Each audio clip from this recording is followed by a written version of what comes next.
স্বামীজির বাণী সঞ্চয়ন থেকে পাঠ করছি চিরাগ প্রামাণিক, দশম শ্রেণী, পৃষ্ঠা সংখ্যা 157।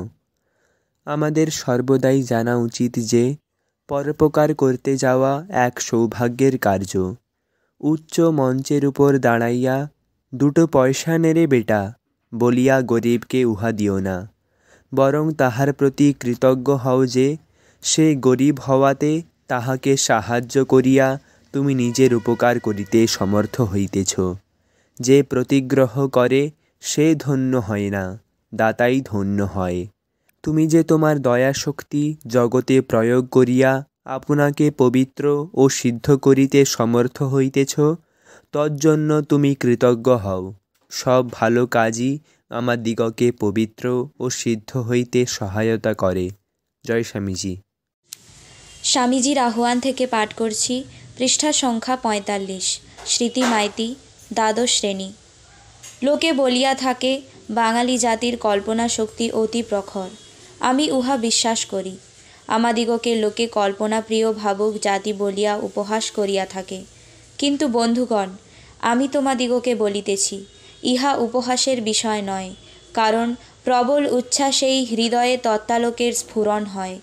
বুদ্ধিবৃত্তি, বিচার শক্তি খুব ভালো জিনিস, কিন্তু এগুলি বেশি দূর যাইতে পারে না।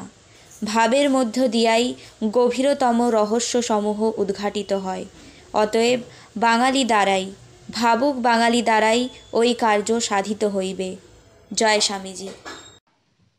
স্বামীজির আমার ভারত অমর ভারত থেকে পাঠ করছি রনি মান্না, দশম শ্রেণী, পৃষ্ঠা সংখ্যা 138। বৎস, ভয় পেও না। উপরে তারকা খচিত অসীম আকাশের দিকে সভয়ে তাকিয়ে মনে করো না ওটা তোমাকে পিষে ফেলবে। অপেক্ষা করো, দেখবে অল্পক্ষণের মধ্যে দেখবে সবই তোমার পদতলে। টাকায় কিছু হয় না, নামেও হয় না, যশেও হয় না, বিদ্যায়ও কিছু হয় না, ভালোবাসায় সব হয়। চরিত্রই বাধাবিঘ্নের বজ্র দৃঢ় প্রাচীরের মধ্যে দিয়ে পথ করে নিতে পারে। জয় স্বামীজি।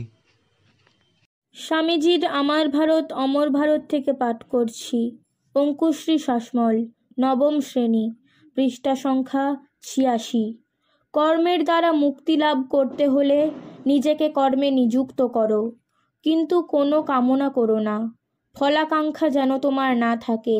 এই রকম কর্মের দ্বারা জ্ঞান লাভ হয়ে থাকে, ওই জ্ঞানের দ্বারা মুক্তি হয়। জ্ঞান লাভ করবার আগে কর্ম ত্যাগ করলে তাতে দুঃখই এসে থাকে। আত্মার জন্য কর্ম করলে তা থেকে কোনো বন্ধন আসে না। কর্ম থেকে সুখের আকাঙ্ক্ষাও করো না। আবার কর্ম করলে কষ্ট হবে এই ভয়ও করো না। সমস্ত কর্ম ভগবানে অর্পণ করো। সংসারে থাকো, কিন্তু সংসারের হয়ে যেও না। পদ্মপত্রের মূল ফাঁকের মধ্যে থাকে, কিন্তু তা সবসময়ই শুদ্ধ থাকে। সেই রকম লোকে তোমার প্রতি যেরকম ব্যবহারই করুক না, তোমার ভালোবাসা যেন কারো প্রতি কম না হয়। জয় স্বামীজি। স্বামীজির আমার ভারত অমর ভারত থেকে পাঠ করছি সুহৃদ সামন্ত, নবম শ্রেণী, পৃষ্ঠা সংখ্যা 53।